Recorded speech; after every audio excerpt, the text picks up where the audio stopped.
144 ವರ್ಷಗಳ ನಂತರ ಪ್ರಯಾಗ್ರಾಜ್ನಲ್ಲಿ ನಡೆದಂತಹ ಮಹಾಕುಂಭಮೇಳಕ್ಕೆ ಇವತ್ತು ಅಧಿಕೃತವಾದಂತಹ ತೆರೆ ಬೀಳ್ತಾ ಇದೆ. ಕಡೆಯ ದಿವಸವಾದಂಥ ಇವತ್ತು ಕೂಡ 1 ಕೋಟಿಗೂ ಅಧಿಕ ಭಕ್ತರು ಸಂಗಮದಲ್ಲಿ ಮಿಂದೆದ್ದಿದ್ದಾರೆ. ಪುಣ್ಯ ಸ್ನಾನಕ್ಕೆ ಲಕ್ಷಾಂತರ ಭಕ್ತರು ಆಗಮಿಸ್ತಾನೆ ಇದ್ದಾರೆ. ಹೀಗಾಗಿ ಕುಂಭಮೇಳ ಇವತ್ತಿಗೆ ಅಂತ್ಯಗೊಂಡರೂ ಕೂಡ ಮೇ 15ರ ತನಕವೂ ಕೂಡ ಇದೇ ಪ್ರಯಾಗ್ರಾಜ್ನಲ್ಲಿ ಪುಣ್ಯ ಸ್ನಾನ ನಡೆಸೋದಕ್ಕೆ, ಅದನ್ನು ವಿಸ್ತರಿಸೋದಕ್ಕೆ ಯೋಗಿ ಸರ್ಕಾರ ಚಿಂತನೆಯನ್ನು ನಡೆಸಿದೆ.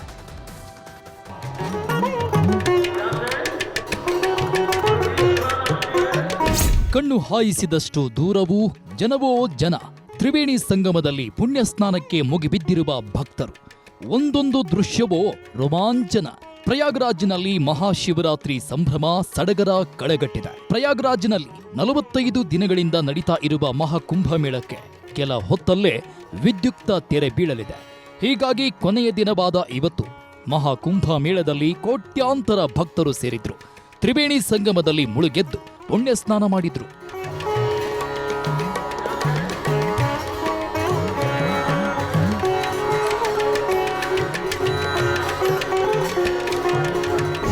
ಇವತ್ತು ಒಂದೇ ದಿನ 1.18 ಕೋಟಿ ಭಕ್ತರು ಸಂಗಮದಲ್ಲಿ ಪುಣ್ಯ ಸ್ನಾನ ಮಾಡಿದ್ದಾರೆ. ಈ ಕುರಿತು ಉತ್ತರ ಪ್ರದೇಶ ಸರ್ಕಾರ ಅಧಿಕೃತ ಮಾಹಿತಿ ಕೊಟ್ಟಿದೆ. ಸಂಗಮದಲ್ಲಿ ಪುಣ್ಯ ಸ್ನಾನ ಮಾಡ್ತಿದ್ದ ಕೋಟ್ಯಾಂತರ ಭಕ್ತರ ಮೇಲೆ ಹೆಲಿಕಾಪ್ಟರ್ ಮೂಲಕ ಪುಷ್ಪವೃಷ್ಟಿ ಮಾಡಲಾಯಿತು.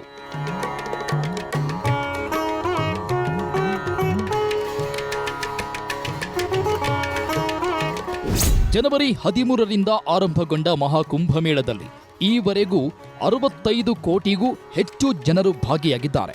ಜಗತ್ತಿನ ಅತಿ ದೊಡ್ಡ ಧಾರ್ಮಿಕ ಉತ್ಸವ ಅಂತಲೇ ಕರೆಯುವ ಈ ಮಹಾಕುಂಭಮೇಳದ ವೈಭವವನ್ನ ಸರಿಸುಮಾರು ಅರ್ಧ ಭಾರತೀಯರು ಕಣ್ತುಂಬಿಕೊಂಡಿದ್ದಾರೆ. ಪ್ರಧಾನಿ ಮೋದಿಯವರು ಪುಣ್ಯ ಸ್ನಾನ ಮಾಡಿದ್ರು. ರಾಷ್ಟ್ರಪತಿ ದ್ರೌಪದಿ ಮುರ್ಮು, ಉಪರಾಷ್ಟ್ರಪತಿ ಜಗದೀಪ್ ಧನ್ಕರ್, ಕೇಂದ್ರ ಸಚಿವರುಗಳಾದ ಅಮಿತ್ ಶಾ, ರಾಜನಾಥ್ ಸಿಂಗ್ ಕೂಡ ತ್ರಿವೇಣಿ ಸಂಗಮದಲ್ಲಿ ಸ್ನಾನ ಮಾಡಿದ್ರು. एकता का महाकुंभ है. आने वाली सदियों तक 144 वर्ष के बाद हुआ ये महाकुंभ एकता के महाकुंभ के रूप से प्रेरणा देता रहेगा और देश की एकता को मजबूती देने का अमृत परोसता रहेगा. ಬಾಲಿವುಡ್ನ ಅಕ್ಷಯ್ ಕುಮಾರ್, ಕತ್ರಿನಾ ಕೈಫ್ ದಂಪತಿ, ಆಪಲ್ ಸಂಸ್ಥೆ ಸಂಸ್ಥಾಪಕರ ಪತ್ನಿ ಲಾರೆನ್ ಪೌಲ್ ಕೂಡ ತ್ರಿವೇಣಿಯಲ್ಲಿ ಮಿಂದೆದ್ದಿದ್ದು ಇತಿಹಾಸ. ಉತ್ತರ ಪ್ರದೇಶದ ಯೋಗಿ ಸರ್ಕಾರದ ನಿರೀಕ್ಷೆ ಇದ್ದಿದ್ದು ಅಂದಾಜು 40 ಕೋಟಿ ಜನ ಸೇರ್ತಾರೆ ಅಂತ. ಆದರೆ ಬಂದಿದ್ದು 65 ಕೋಟಿ ಜನರು. ಕಾಂಗ್ರೆಸ್ ಅಧ್ಯಕ್ಷ ಮಲ್ಲಿಕಾರ್ಜುನ ಖರ್ಗೆಯವರು ಮಹಾಕುಂಭಮೇಳದಲ್ಲಿ ಪುಣ್ಯ ಸ್ನಾನ ಮಾಡಿದ್ರೆ ಬಡತನ ಹೋಗಲ್ಲ ಅಂದ್ರು. ಆದ್ರೆ ಅದೇ ಕಾಂಗ್ರೆಸ್ ಪಕ್ಷದ ಡಿಕೆ ಶಿವಕುಮಾರ್ ಪತ್ನಿ ಸಮೇತ ತ್ರಿವೇಣಿಯಲ್ಲಿ ಮುಳುಗೆದ್ರು. ಮಾಗಡಿ ಶಾಸಕ ಬಾಲಕೃಷ್ಣ, ಹಿರಿಯ ನಾಯಕ ಆರ್.ವಿ. ದೇಶಪಾಂಡೆಯವರು ತ್ರಿವೇಣಿಯಲ್ಲಿ ಮುಳುಗೆದ್ದಿದ್ದು ಇತಿಹಾಸ. My experience was very good. Number one, I appreciated the organization which they had done. It is a not small job. Whatever may be, ಅಷ್ಟು ಜನಕ್ಕೆ ಮಾಡಿ ಕೆಲವು 1-2 ತೊಂದರೆಗಳು ಆಗ್ಬೋದು, ಟ್ರೈನ್ಗಳಲ್ಲಿ ತೊಂದರೆ ಆಗ್ಬೋದು, ಆಗಿರ್ಬೋದು. ನಾನು ಅದೆಲ್ಲ I don't like to find faults. ಊಹೆಗೂ ಮೀರಿ ಜನ ಬರ್ತಿದ್ರು. ಯಾರಿಗೂ ಯಾವುದೇ ಸಮಸ್ಯೆ ಆಗದಂತೆ ಯೋಗಿ ಸರ್ಕಾರ ಅಷ್ಟು ಅಚ್ಚುಕಟ್ಟಾಗಿ ವ್ಯವಸ್ಥೆ ಮಾಡಿತ್ತು.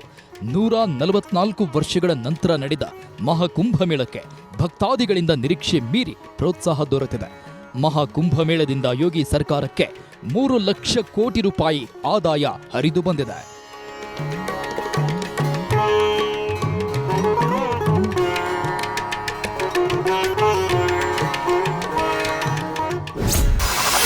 ಮಹಾಕುಂಭದ ಆಕರ್ಷಣೆ ಸಾಧು ಸಂತರು. ಮಹಾಕುಂಭಮೇಳದ ಆಕರ್ಷಣೆ ಅಂದ್ರೆ ಸಾಧು ಸಂತರು. ಹಿಮಾಲಯ, ಉಜ್ಜಯಿನಿ, ಹರಿದ್ವಾರ ಸೇರಿದಂತೆ ಬೇರೆ ಬೇರೆ ಕಡೆಯಿಂದ ನಾಗಾ ಸಾಧುಗಳು, ಅಘೋರಿಗಳು, ಸಂತರು ಮಹಾಕುಂಭಮೇಳದಲ್ಲಿ ಭಾಗಿಯಾಗಿದ್ದಾರೆ. ಅವರ ವೈಶಿಷ್ಟ್ಯ, ಬದುಕು, ಆಚರಣೆ ಎಲ್ಲರನ್ನ ನಿಬ್ಬೆರಗು ಮಾಡಿದೆ. आयोजन किसी पार्टी का, किसी सरकार का नहीं है. सरकार ने अपनी जिम्मेदारियों का निर्वहन किया है, प्रशासन अपनी जिम्मेदारियों का निर्वहन कर रहा है. यह आयोजन समाज का है, भारत का है, सनातन धर्म का है. ಮಹಾಕುಂಭಕ್ಕೆ ಕಪ್ಪು ಚುಕ್ಕೆಯಾದ ಕಾಲ್ತುಳಿತ. ಜನವರಿ 29ರಂದು ಸಂಭವಿಸಿದ ಕಾಲ್ತುಳಿತ ದುರಂತ ಮಹಾಕುಂಭಮೇಳಕ್ಕೆ ಕಪ್ಪು ಚುಕ್ಕೆಯಾಗಿದೆ. ಮೌನಿ ಅಮಾವಾಸ್ಯೆ ದಿನ ಸಂಗಮದಲ್ಲಿ ಪುಣ್ಯ ಸ್ನಾನ ಮಾಡಲು ನೂಕು ನುಗ್ಗಲು ಆಗಿ ಕಾಲ್ತುಳಿತ ಸಂಭವಿಸಿತ್ತು. 30 ಭಕ್ತರು ಜೀವ ಬಿಟ್ಟಿದ್ರು. 60ಕ್ಕೂ ಹೆಚ್ಚು ಮಂದಿ ಗಾಯಗೊಂಡಿದ್ರು. ಇದಲ್ಲದೆ ಮಹಾಕುಂಭಮೇಳಕ್ಕೆ ಹೋಗ್ತಿದ್ದಾಗ ಸಂಭವಿಸಿದ ರಸ್ತೆ ಅಪಘಾತಗಳಲ್ಲಿ ನೂರಾರು ಭಕ್ತರು ಸಾವನ್ನಪ್ಪಿದ್ದು ಸಣ್ಣ ಕಪ್ಪು ಚುಕ್ಕಿಯಾಗಿ ಉಳಿದೋಯಿತು. ಮುಂದಿನ ಪೂರ್ಣ ಕುಂಭಮೇಳ ನಾಶಿಕ್ನಲ್ಲಿ. ಇನ್ನು ಕುಂಭಮೇಳವನ್ನ ಪ್ರತಿ 3 ವರ್ಷಕ್ಕೊಮ್ಮೆ 4 ಪವಿತ್ರ ಕ್ಷೇತ್ರಗಳಲ್ಲಿ ನಡೆಸಲಾಗುತ್ತೆ. ಪ್ರಯಾಗ್ರಾಜ್, ಹರಿದ್ವಾರ, ಉಜ್ಜಯಿನಿ ಹಾಗೂ ನಾಶಿಕ್ನಲ್ಲಿ.